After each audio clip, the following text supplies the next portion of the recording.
नमस्कार। आज हम हिंदी व्याकरण में क्रिया किसे कहते हैं, क्रिया के भेद यह देखने वाले हैं। बच्चों, जिस शब्द से किसी काम के करने या होने का बोध हो उसे क्रिया कहते हैं। जिस शब्द से किसी काम के करने या होने का बोध हो उसे क्रिया कहते हैं। जैसे खाना, पीना, उठना, बैठना, हंसना, रोना, होना। तो क्रिया भी विकारी शब्द है। क्रिया भी विकारी शब्द है।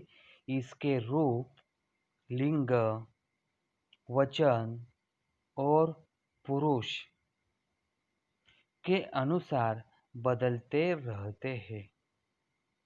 वाक्यों में इनका प्रयोग विभिन्न रूपों में होता है। जैसे यहाँ पर हम अभी देखेंगे कि खाना के विभिन्न रूप क्या हो सकते हैं। यह देखिए, खाना, खाता, खाती, खाते, खाया, खाई, खाए, खाऊं, खाऊंगा, खाएंगे, खिलाना, खिलवाना, इस तरह। जैसे एक उदाहरण हम यहाँ पर देखेंगे, उसने भात खाया। खाया यह क्रिया है। दूसरा उदाहरण, मैंने रोटी खाई। खाई ये भी क्या है? क्रिया है। यहाँ पर क्रिया के विभिन्न रूप कैसे बनते हैं या क्रिया की उत्पत्ति कैसे होती है, यह समझने के लिए धातु की जानकारी हमें आवश्यक होती है। क्रिया के मूल रूप को धातु कहते हैं। जैसे आ, जा, खा, पी, पढ़, लिख, हो, हंस, उठ, बैठ, चहक। इन्हीं मूल रूपों में ना, नी, ने, ता, ती, ते, या, ई, ये, गा, गी, यह प्रत्यय लगाने से क्रिया के विभिन्न रूप बनते हैं। क्रिया के विभिन्न रूप कैसे बनते हैं, यह प्रत्यय लगाने से यह हम अभी देखेंगे।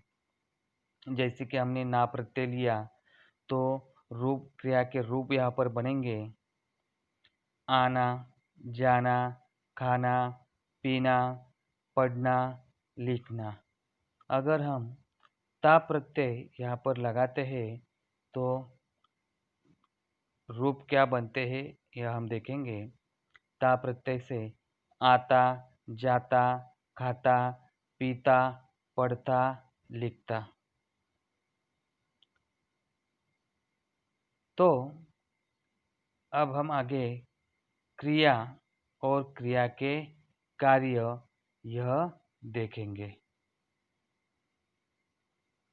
क्रिया के निम्नलिखित प्रमुख कार्य हैं।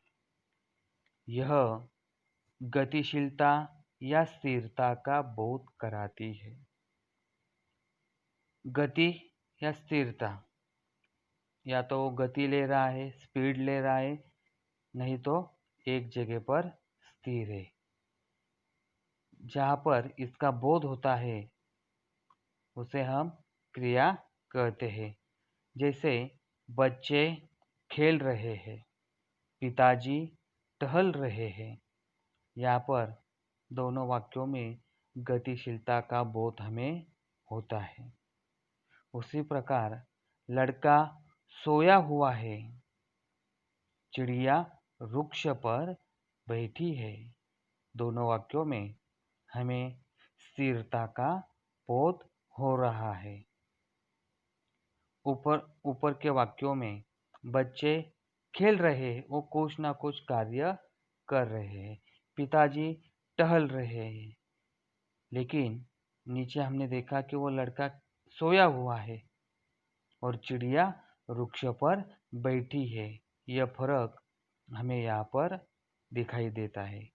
दूसरा उदाहरण, यह किसी काम के करने या होने का बोध करती है।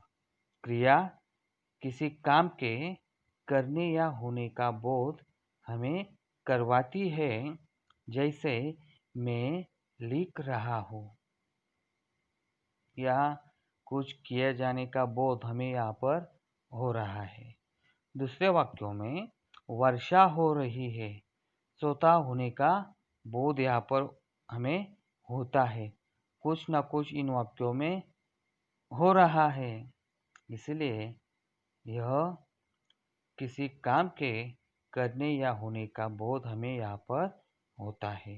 3, यह समय का बोध करती है।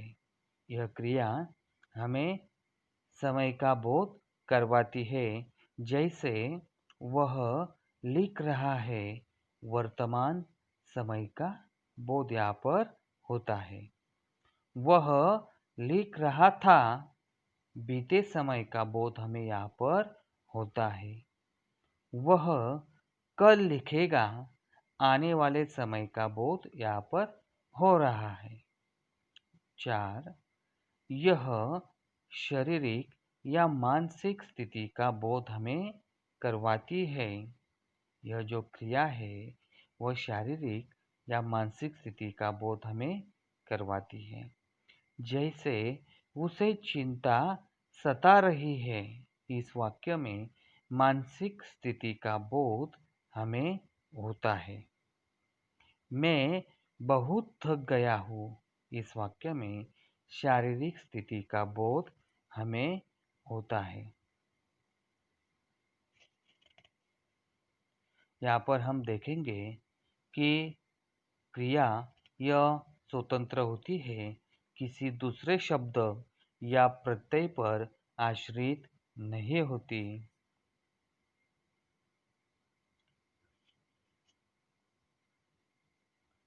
क्रिया के भेद या प्रकार। क्रिया के 2 भेद हैं, अकर्मक क्रिया, सकर्मक क्रिया। सबसे पहले हम सकर्मक क्रिया किसे कहते हैं यह देखेंगे। जिस क्रिया के साथ कर्म हो या कर्म के रहने की संभावना हो, उसे सकर्मक क्रिया कहते हैं। जिस क्रिया के साथ कर्म हो या कर्म के रहने की संभावना हो, उसे सकर्मक क्रिया कहते हैं। जैसे खाना, पीना, पढ़ना, लिखना, गाना, बजाना, मारना, पीटना, इस तरह। एक उदाहरण हम यहाँ पर देखेंगे। वह आम खाता है। यहाँ पर प्रश्न भी निर्माण हुआ है, वह क्या खाता है? उत्तर है वह आम खाता है। तो देखिए यहाँ कर्म आम है, या किसी न किसी कर्म के रहने की संभावना है, इसीलिए खाना यह सकर्मक क्रिया है।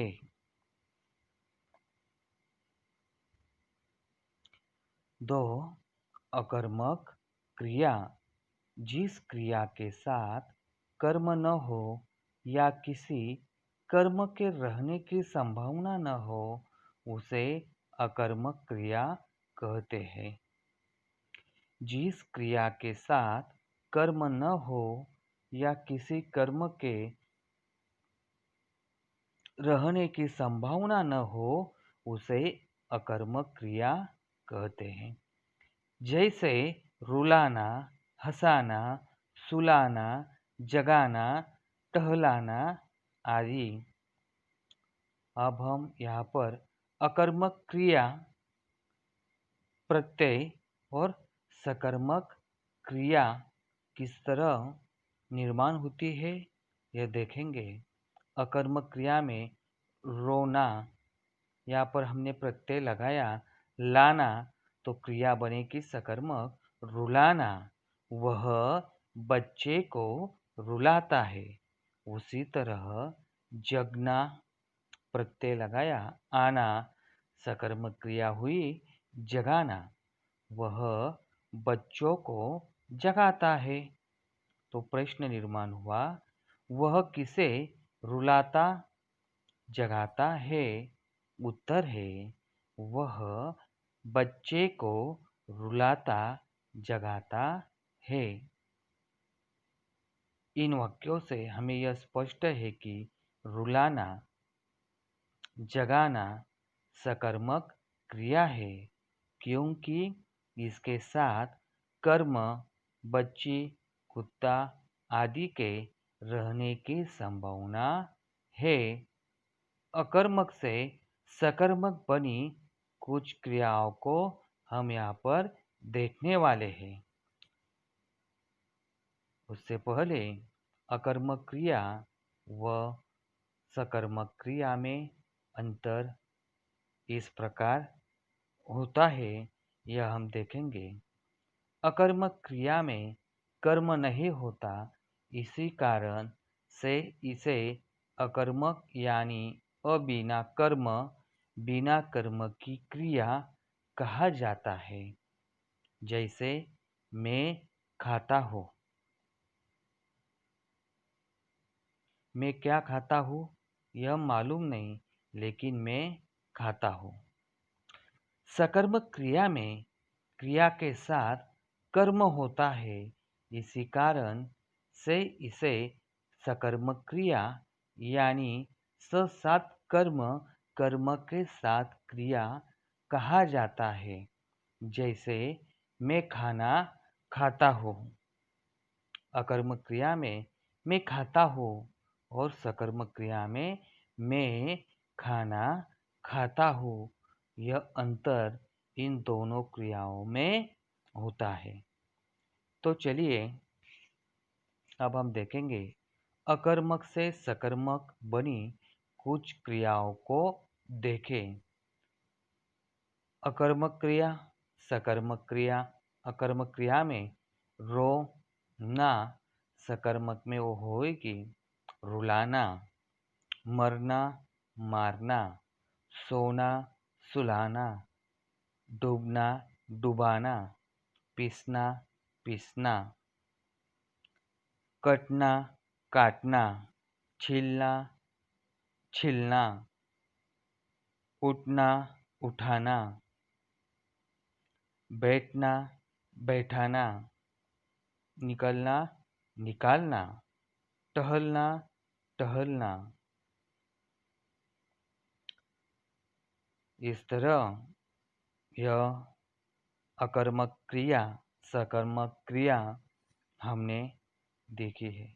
अगर किसी को भी कोई भी शंका निर्माण होती हो तो मुझे मेरे व्हाट्सएप पर ज़रूर पूछिए। क्रिया के विविध भेद है, वह सहायक क्रिया और प्रेरणार्थक क्रिया, यह दो क्रियाएं हम बाद में देखने वाले हैं। धन्यवाद।